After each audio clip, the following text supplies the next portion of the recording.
What am I to do? The door to the secret passageway I found earlier has vanished. I have already tried searching for the catch with one hand hidden surreptitiously behind my back, whilst pretending to drink from my water glass. The entire painted wall is now a seamless solid panel. Access that way has been cut off. Whilst brushing my hair, I use the opportunity to toss my head around, trying to appear nonchalant, but frantically scanning every corner of the room for other ideas.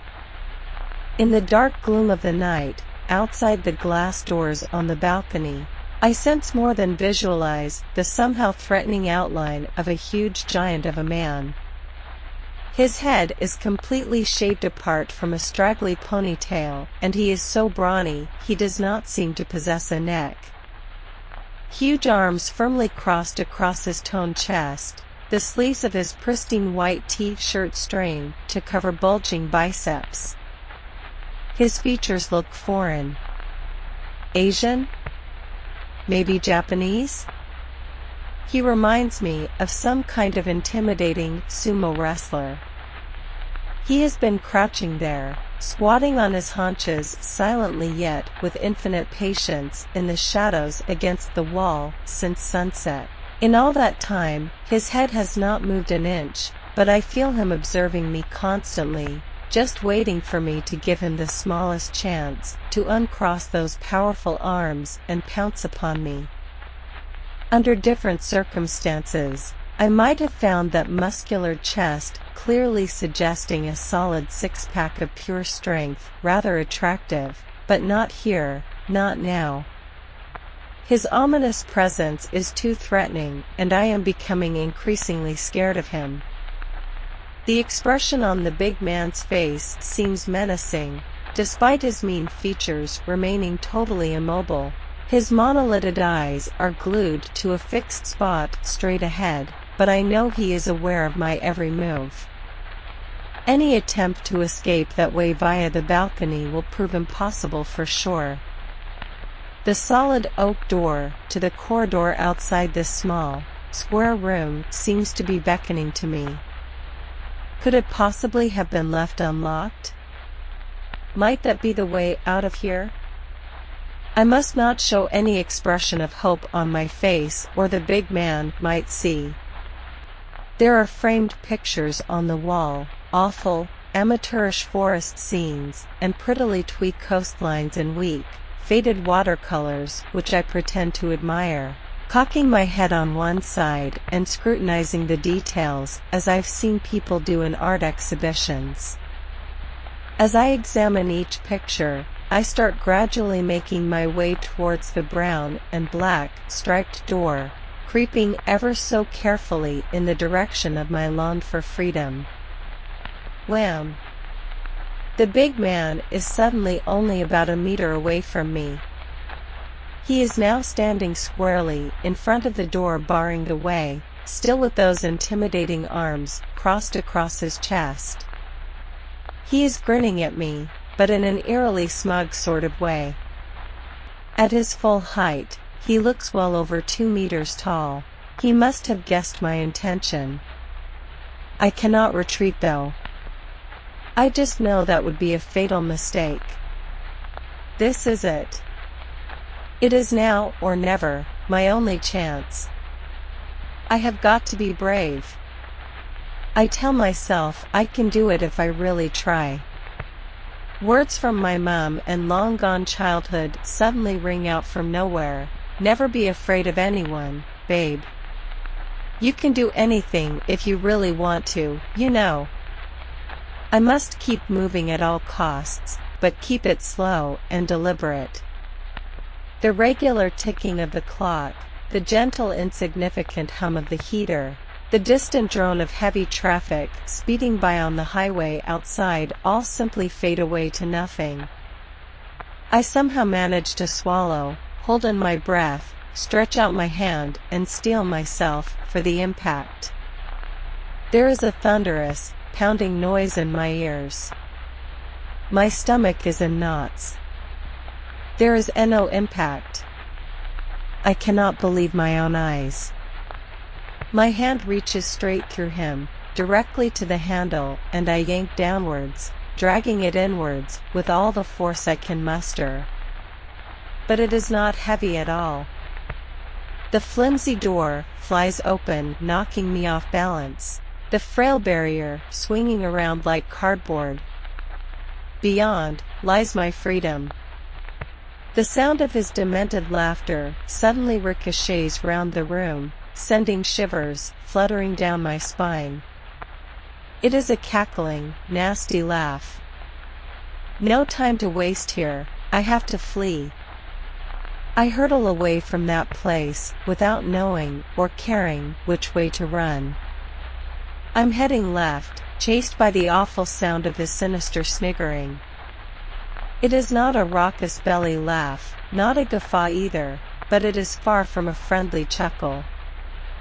It is the kind of gleeful, smirky snigger a cat might make if it could, when toying with a terrified, cornered mouse. Ahead lies a long, empty corridor with scores of identical doors lining both sides. Floor, ceiling, and walls are all painted a dazzling clinical white. It resembles a hospital. The thudding of my bare feet on the glacial ceramic tiles seems muffled, and I have the bizarre thought that the sound is being absorbed by the walls themselves. I almost miss a sudden turning to my right and belatedly grab hold of the wall, hurling myself blindly round the corner, both arms flailing as I recover my step. There is a staircase in front of me, and I hesitate. Do I go up or down? I am too slow. The big man has leapt from the floor above and landed without a sound on all fours in front of me, his head low to the ground with both of his unblinking, slanted eyes fixated on me.